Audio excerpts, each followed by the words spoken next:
Well, welcome to week 3 of our masterclass series. This is Julianne. She's going to be doing a vocal health class today. So take it away, Julianne. All right. So welcome to my studio, my home studio. It's your friendly neighborhood voice teacher, Julianne Webb. Some of you know me, some don't. And I have a friend here. We call him Mr. Scow. And since it's called Anatomy of a Singer, I thought we could use him for a little bit of visual in the beginning, and then I have some slides to show you, and hopefully they'll be as much fun watching as they were making. And I have to thank my daughter who helped me. She has done, quote unquote, 1 million of these for school. So she really helped me with the technological aspect of the slideshow. So shout out to Lily. Also, when I used to teach with Dixie, we shared a studio, and I like to put Mr. Scow in the studio because I like to show people like how his jaw unhinges and his alignment and how he hangs from the top back of his head. He's pretty accurate. He is fake, so don't worry about that, where he came from. He's not real. But these used to hang in most every science class back in the day. Probably my day was a little bit on the back end of that, but it's just neat to see how everything hangs, how arms hang loosely. This is why we tell you guys to stand kind of like this. So not like a statue and not frozen or tense, but also notice his legs. I'll stand up for you. They kind of dangle from the hip, and they're not glued together like this naturally, and they're not splayed apart. So when you stand on stage, if you're going to be in good alignment, you want to make sure everything's just kind of loosey-goosey. So the arms dangle from the shoulders. You want to feel the sensation of the head being pulled up toward the ceiling, like he has a little string, you can see. So I'm going to set him here. He attacked me earlier, fell on me, and then we'll get to the fun slideshow. There you go, buddy. All right. Oh, I have to apologize to Dixie if she's watching, because when we used to teach together, that would be in the studio, and it terrified her. So on the day she was there, Scott called him Jack after Jack Skellington. He would have to go in Scott's office and scare people there, and then they put a hat on him, and so I hope Dixie isn't getting PTSD from Mr. Scow. But if so, I'll move him.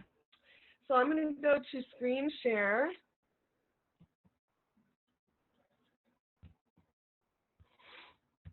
This is fun.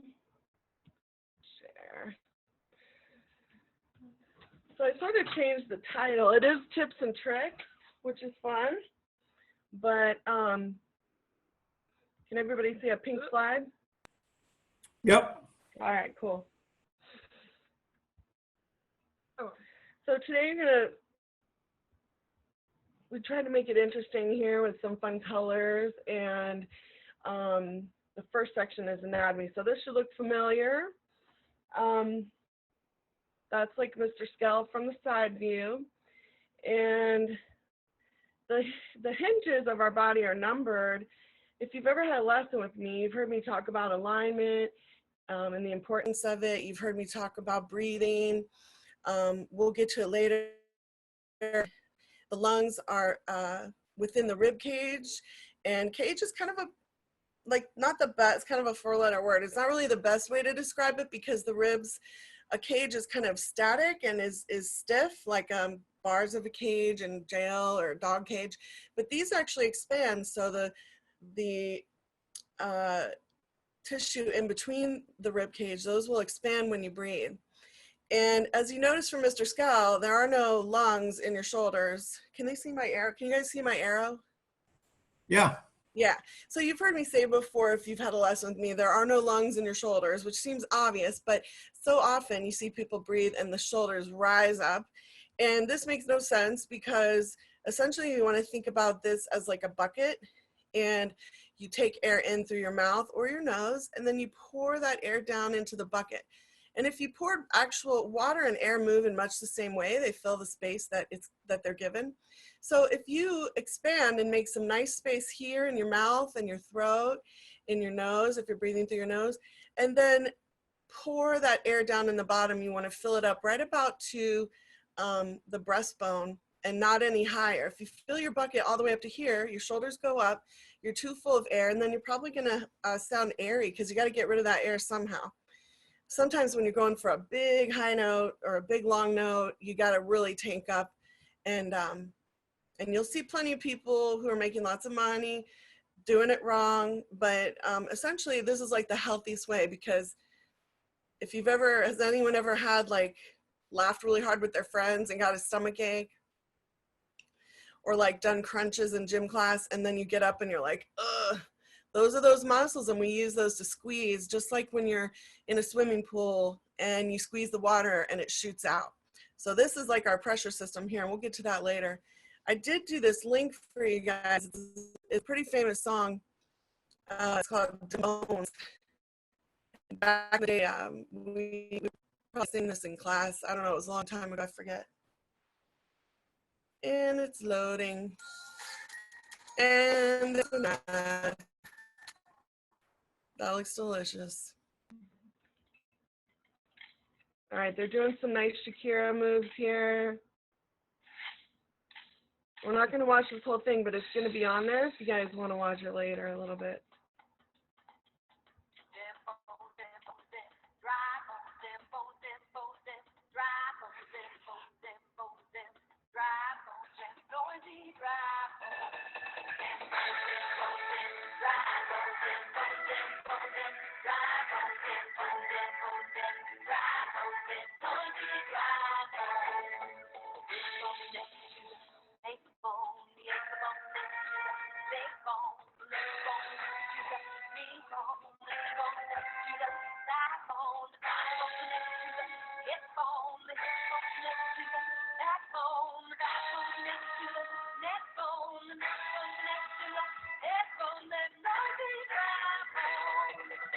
All right, so that's probably good enough on that. Now, how do I get back? Go back to the Tab on the top. That one? Nope, the one that says slide. Oh, yeah, that one. Cool. I got tech support here. All right. Thank you, Billy. He is my awesome helper. So, yeah, that's a pretty catchy song that, you know, the head bone connected to the neck bone, etc. So nasal passages, we use these, obviously, let me get my notes out here. For breathing, you can take air in through your nose or in through your mouth, and it can actually come out in singing through your mouth. We usually go for that. Or it can come out your nose. If you've ever heard anybody singing, kind of like they're singing through their nose, you know, like this. So, but that is actually not a nose issue, it's a throat issue. So if we close off this area in the back, the air has no choice but to come out the nose. So if you ever feel like, oh man, I just sound like so nasal, you just want to open your throat a little bit bigger. And my goal is not to just read these slides to you because you guys are smart and can read. You can also just look at them later because we're going to get a lot of info today. And it might be kind of oversaturation, and you can always look at it later if you want to digest it. So the face, yeah, is like a bell. So all these nasal passages, and even up here, it's not showing here, but if you ever got a sinus headache and you're like, why does my bridge of my nose hurt or my head up here?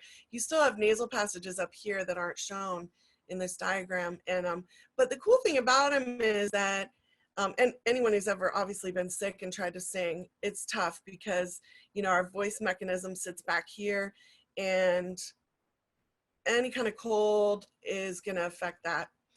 When we get a swelling in like our bellies, there's room, like even when you have a baby and everything expands to fit the baby, everything can squish off to the side. When you get a sinus headache or inflammation in here because of the skull restrictions, you really, there's nowhere for that swelling to go. So that's why you feel that sinus pressure and headache and whatnot. If you ever suffer from allergies, anyone who lives in Cincinnati probably has them. I call it Cincinnitis. It's just kind of chronic. But the cool thing about these nasal passages, and you've heard like sing through the mask, sing forward, that's kind of an amorphous concept, but really it's using the face as a resonator, kind of like a bell, and I have one here. And if everything's free and loosey-goosey like it should be, and you're not tense or constricting or grabbing anywhere, then that bell can ring nicely. And you've probably heard people describe, oh, that sound has a nice ring to it. If I take that bell and I grab it, that's what it sounds like. Does anybody need a visual? You got it. That's my bell. Any questions so far? All right, the tongue and the palate. Because our voice sits in the throat area, as we talked about, anytime you have tongue tension or jaw tension or neck tension, like if you're stressed, that's gonna really impede your singing, because our instrument is just right in there, right in the midst of all that jazz. Usually when we get tense or nervous or stressed, we don't get nervous like in our elbow. We get nervous in this whole area, even to the shoulders. But I like this diagram because if you've ever heard of the soft palate, here it is right here. You can feel it if you take your tongue and put it on the roof of your mouth. You're gonna feel this, obviously skin, but underneath it is a hard surface. That's your hard palate, that's a bone, it's not going anywhere. But if you slide your tongue back, everybody try it now, you're gonna feel it get squishy. And that's where this bone ends and your soft palate begins. And right here, it doesn't look like much, but that's a muscle that you can lift. Voice teachers talk about like lift like a yawn, or like you were the Eiffel Tower's back here, or pitch a 10 or a hot doorknob or something. But basically that's a muscle that you can make strong over time if you work it. So every time you breathe, lift it up. And I also want to note this tongue action here. So the tongue actually wraps all the way down and around. So the portion that you see is pretty small. If you've ever been in the grocery store and seen a beef tongue, I want you to look for one next time. It's pretty nasty. But they're gigantic, and that's not just because cows are bigger than us. It's because the part of the tongue that you see is only a small part of it. And right now I want you to take, I'll show you, so let me do, did I say stop share? Yeah. So if you take your thumb and put it right under your chin like this, Hazel, your hair's looking good, and push it up, you're gonna feel a squish there, and then I want you to swallow. And did you guys all feel something push against your thumb? That's your tongue. So it's not just here, it wraps all the way down. So if you're pulling that tongue back, you're not only blocking off your airway, but you're making tension in your neck and all that jazz. And that ain't good. Now we're going back. Cool. Is it sharing? Can you guys see tongue and palate? Nope. Oh, okay. Go back to Zoom. Hit here. Yeah, hit there, and then hit the. Okay, you're gonna want to. Okay. Like, sorry. Try this. And then you're. Oh, there it is. Share. I got hidden. Okay, cool. All right, beautiful. Now you can see tongue and palate, yeah? So moving on. Let's see.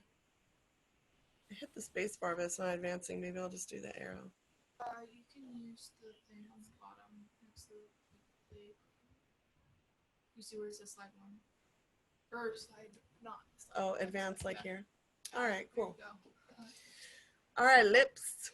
I learned something researching this. This guy's singing a favorite everybody loves. I can't get enough of this song at School Rock. Just never get enough. I just can't get enough. So what's cool about this is these are muscles. The lips that you see, we call them lipstick lips right here. That's just tissue and blood vessels and jazz and you know, goo. But right here is where the muscles are. So when I tell you guys to shape your vowels, this is what I'm talking about. You're going to use these muscles. And I always like you to have like a tall mouth, not a wide mouth, like how the dentist says open wide. You're actually going to want to open tall. Turn off that fan. It's not really how we talk, because if I talk the way I sang, I would sound like this, kind of like Donald Trump. That's not a good thing. So you want to be kind of talk normally, but then when you sing, you got to elongate. And that's the wrong word. I call it verticalize. It's not even a word. So Sean Lobeck will be happy. I made up a word today. He accuses me of making up words all the time. My student, Sean. Okay, so that's about all I have to say about the lips. They're super important, but they're all part of this whole resonator here in your face, where you're going to vibrate your sound. And singing using your lips, like in America, we don't really, when we speak, we kind of speak like ventriloquists, we're like, hey, how's it going, what are you guys doing, and we barely move our mouths. In other countries like France and Italy and Spain or wherever, they really use their lips to speak, and it's partly because their language, they have a lot of things where they have to say like ew and really put the lips out there. But so we want to kind of pretend we're from another country when we sing, and when we enunciate, it's good to pretend you're British, but without a British accent, because they have lots of consonants and spitting out their sound. It's lovely. Let's see here. All right, moving on. Fun terms, pharynx and larynx. It rhymes, but they're pretty different. The larynx is right here, and for men, you can feel it because it's your Adam's apple. And women, you don't really see it, but we still have one. Sometimes we tighten these muscles around it. And again, our voice box sits in there. So we don't want to do that. And for some men, especially when they go for high notes, it sounds like they're really straining. And that's oftentimes that larynx is pulling upward. And you can actually take your finger, and as you breathe, just try and gently like pull it down so that you have more space. That's the whole idea, is like you've heard of an echo chamber, like in recordings. You're just trying to create a nice, beautiful echo chamber in there, lifting that palate, dropping that jaw and tongue with it. The tongue should be right behind the bottom teeth. Forgot to mention that.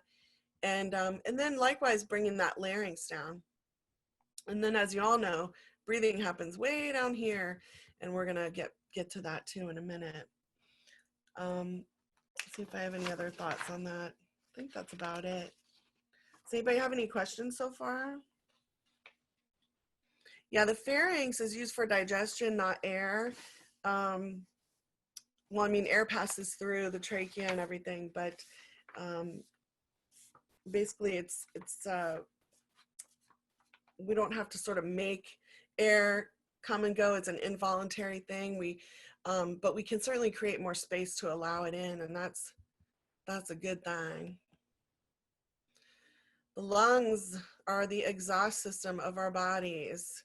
So humans turn exhaust into song. And I like that. I like you just create like an opening and just like let the air in. You don't force it in, or like so many people, it's like, I'm going to sing now, so I'm going to like make this happen. And really it should be more of a relaxing, freeing experience. And in this, one of the references I used, it says sound is not substance, it is merely and purely vibration in air. And if you've studied with me, you've heard me talk about the sound is the surfer and the air is the wave. So you want to use that air to surf that sound out of your mouth, out of your body. And if you don't have waves, you got no surfing. So you're just kind of shark bait.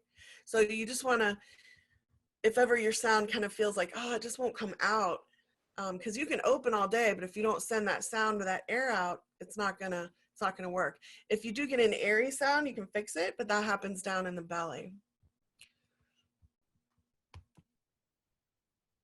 Now we're talking about diaphragm. A life preserver. These are mostly used for decoration nowadays, or you'll see one at the pool. And this is what is this box covering up the diagram right here, or can you see this whole thing? That box is probably covering it. I don't know how to get rid of it. Oh, I'll just exit like that. Yeah. There we go. So this shows how these muscles wrap all the way around. So when you breathe, you don't just want to think about sticking your belly out. You want to expand, like put your hands on your true waist where it indents, not your hips. Like a lot of people think their waist is down here. So you want to put your hands on your hips like this and then inflate, and you're going to feel your thumb, your hand, and your fingers that wrap around. You're going to feel those all expand out. I heard for a long time, breath control, use your breath control, use your diaphragm, and it didn't really mean anything to me. So I really like to use this as like a, I like to use the balloon actually as an example. And when you have an empty balloon, I have one right here, but you know what a balloon looks like. When it's empty, it's just kind of loose. And then when you fill it up, it expands, right? So that's what you're gonna do when you breathe. Any questions on that one? I like this aerial shot because it just shows you how all those muscles expand outward when you inhale. And later I've got some videos, a video to show you just quick little segments that show you somebody breathing wrong and somebody breathing right.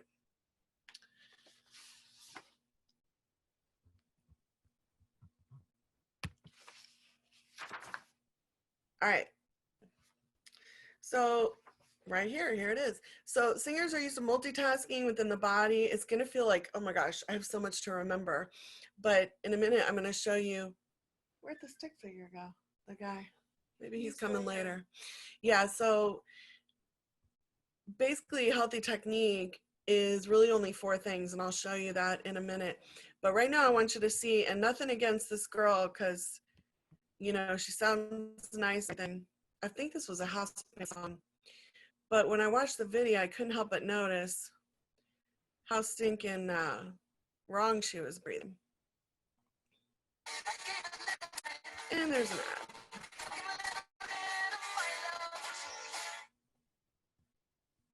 Now I'm craving chocolate coming here.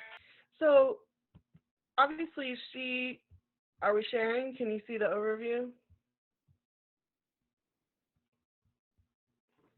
Yes, you're sharing. I am right now. You guys can see this diagram.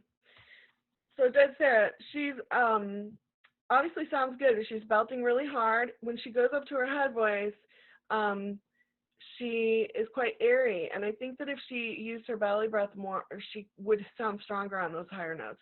So we've heard it time and again where people can belt really hard and loud, and it gets the crowd going. And then when you switch to head voice, it's like, where'd that voice go? It's like all of a sudden it's gone. Unless you're trying to be a professional yodeler, you really don't want to enhance that break, in my opinion. But every voice teacher has a different opinion on this thought. I like to think of your vocal range as a sky, and it's all sky, it's all the same voice, it's all the same sky. But if you've ever been up in an airplane and you go through the clouds, maybe it's on a cloudy day, you go through the clouds and it's a little bumpy, right? You get a little turbulence through the clouds. That's your break. When you get up above, sometimes it's different weather up there. It's sunny, it's totally different, but you're still in the sky. It's still the same sky, but so it is all one voice. But I feel that the best way to ascend, like in a plane, is to not have any turbulence. And so lots of good vocal warm-ups can help with that. Kristen's gonna do a class on vocal warm-ups, so I'm sure she will address that. Here's an example of good breathing.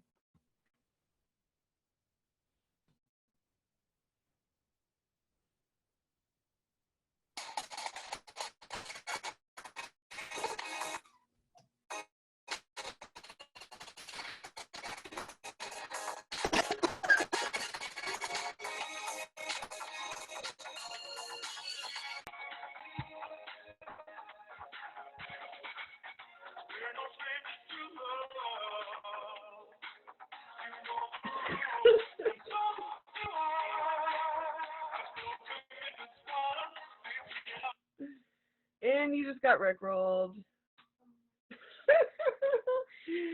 Honestly, I wanted to show a video of Brendan Urie because he had incredible power of voice, but he, the one I wanted to show you, if you have, he's not wearing a shirt. That's all I'm going to say.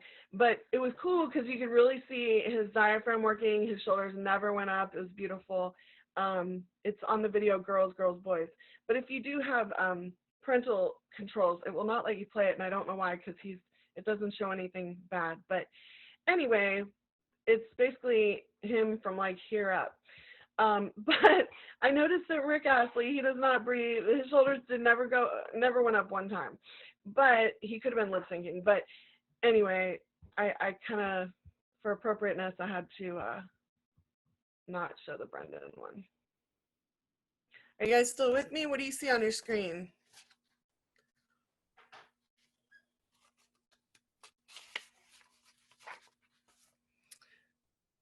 Can you guys hear me? Yes. Yeah, I can hear you. Okay. So do you see technique in pink background? Yes.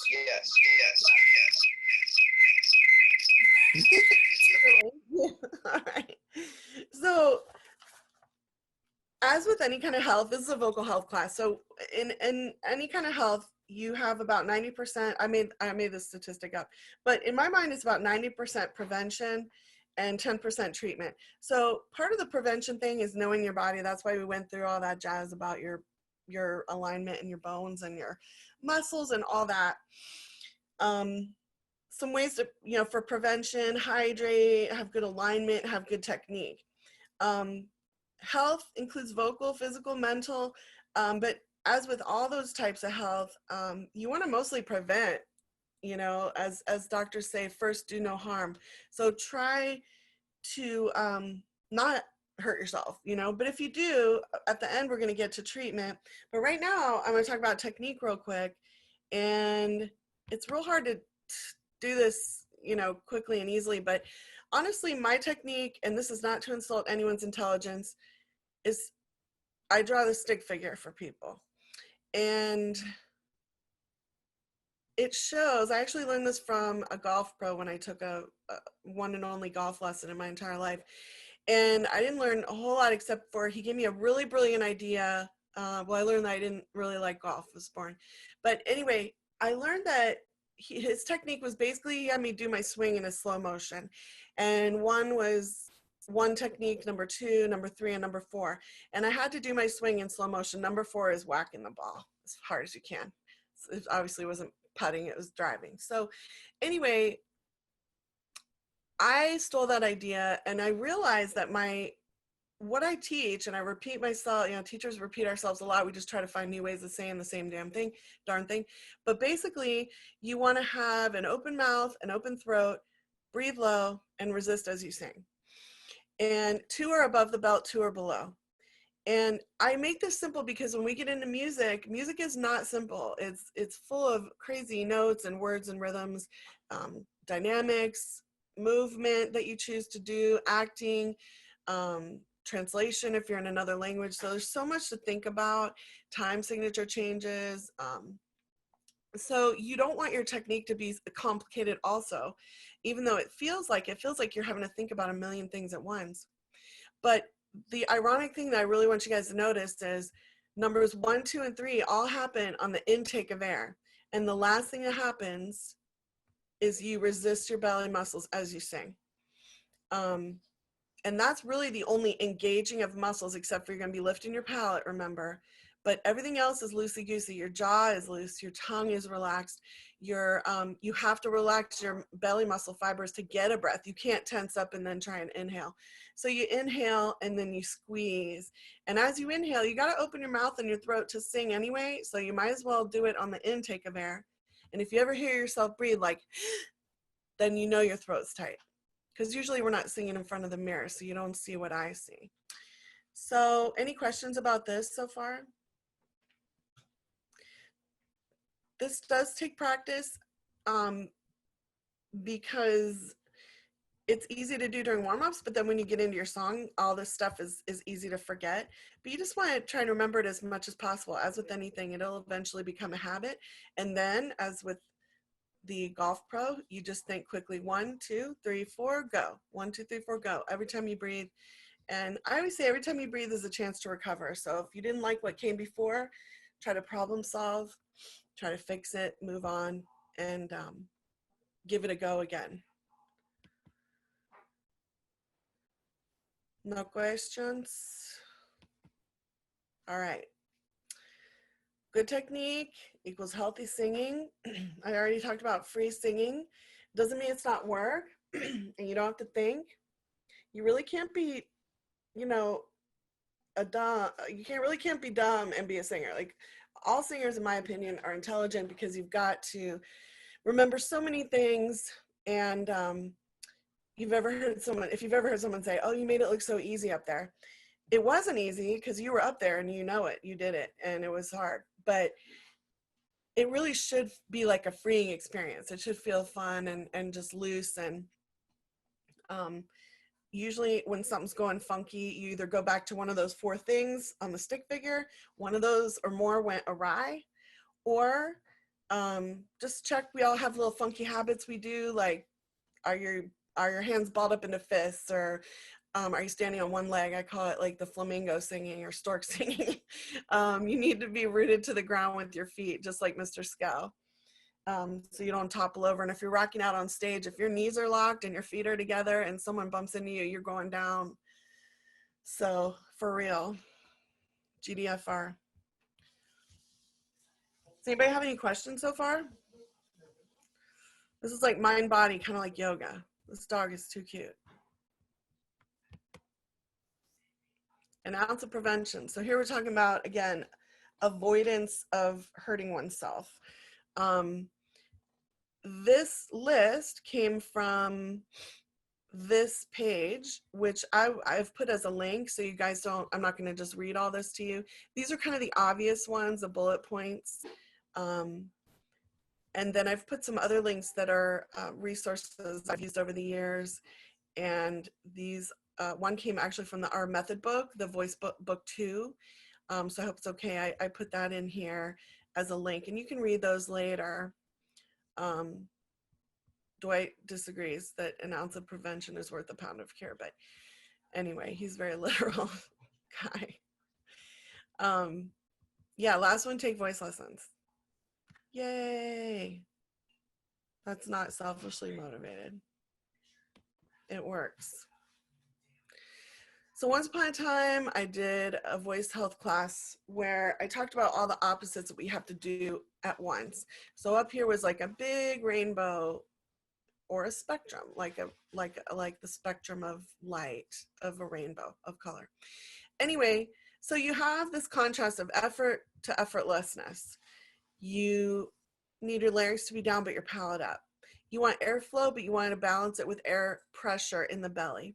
High notes, by the way, take more airflow and more air pressure. So it's not a brand new technique. It's just more of the same, more of what you know how to do.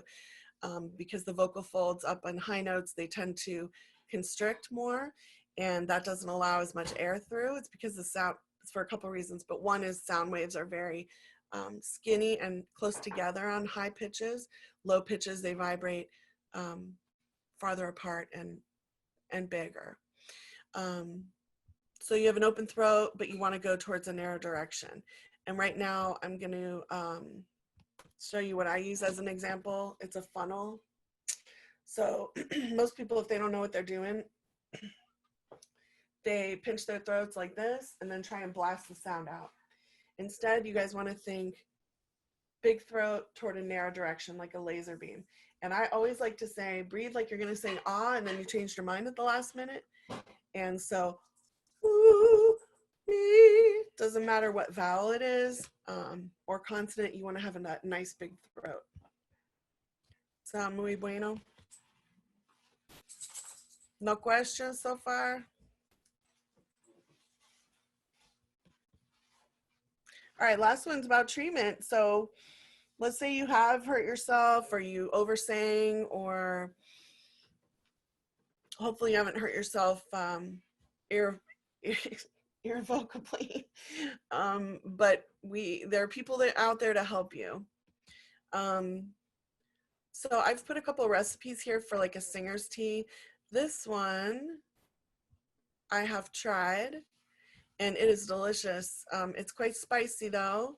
I prefer to drink it cold. It's not as spicy cold, but you steep it on the stove and it's quite yummy. And then this one contains vinegar. This one doesn't, and it has cinnamon as well. But And this one doesn't have the apple juice, but all of these things are helpful to soothe the voice. Lemon is acidic, so it can kind of cut through phlegm. Honey coats the throat. And then a warm liquid is a nice, what's that word where it loosens up phlegm in your nose? Expectorant and in your throat. So I know Josh knows Wendy LeBourne. We are so lucky to have her in town. She's an actual voice doctor. I don't know Steven, but she is not only a voice pathologist, but a singing voice specialist. On rare occasion, here's another recipe over here. It's really not to do with singing, but it sounded good. And anyway, I kind of low-key want some right now. But anyway, that's yummy.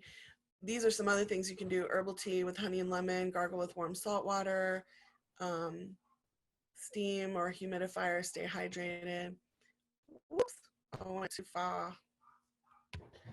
But I know that Josh endorses Wendy. She's a wonderful person. I've never sent anybody to her that did not need to go. And basically I know when someone needs to go, not because I'm a doctor, but because they've tried the technique, they've tried it consistently. I can tell they're working hard and there's still something going wrong. It's getting glitchy. Something's funky going on in there. Too much air is escaping even when they're doing the proper technique. So it could be like bowing of vocal cords. I haven't shown you a picture of vocal cords because they're kind of gross looking, but there's plenty of videos online where you can see what they look like. But when you breathe, they open. When you sing or speak or hum, any type of phonating, they vibrate like your lips. So I'm not going to play this video. It's here for you as a reference, but there's something called the straw exercise or the straw trick. And you basically put a straw in water and blow, and it feels like a massage for vocal cords. I honestly love it. And it's better to use water because that water creates like a back pressure against your cords, but it's a good pressure and it helps them operate at their optimum level. So if you feel kind of tired or fatigued, or even if you just want to do them every day, you can, about 5 minutes straight.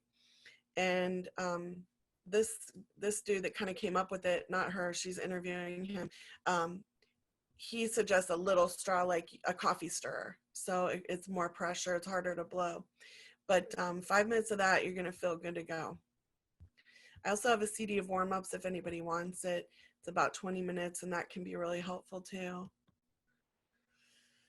Enemies of a singer, besides maybe fruit or vegetables being thrown at you if you're not doing well on stage. I'm kidding. Lack of awareness, all these things. I'm not going to read that to you. Over here, I've got some fascinating, this came from this document, but there's more about it when you get constricted. And then warning signs, I'll let you guys click on that later because this is being recorded and you can follow those links later for kind of further study, because this surely is going by very fast. In conclusion, as smart students, new and seasoned, young and young at heart, just listen to your bodies, respond with common sense and the mind of a singer. At the conservatory I attended, singers were made fun of for being divas, always wearing scarves and toting bottles of water. But what instrumentalists didn't fully get was that our instruments were inside our bodies, so our health directly affected whether our instrument worked or not. Like you could have a cold and still play cello, you know, I used to say. But so be good to your voice, baby it, be a diva if need be, and use your instructor's advice and resources to problem solve one note, one breath, one phrase, one song, and one performance at a time. And don't forget to rock on. Had to put a meme in here, it's important. And that is it for the slideshow. So I go to exit. That's a lot. Do I hit exit? Yeah. Go. You're good. We can see you. Thanks, honey. This is my daughter Lily. She's my pride and joy, my firstborn. George too. George, nothing against George. He's cool too. Hey Hazel, Daniel, Logan. Twice. So does All anybody right. have any questions? No, ma'am. Logan sounds like a robot. Oh, he's got both devices open, so he's on a feedback loop. Yeah. Cool. Hazel, any questions? Daniel? No? All right, cool. Well, today we've got, later on today at 3, we've got Ron Bumblefoot Thal from Asia. He's an amazing guitarist. He's also played with Guns N' Roses. He's also personal friends with our very own Jen McCarthy, our studio coordinator.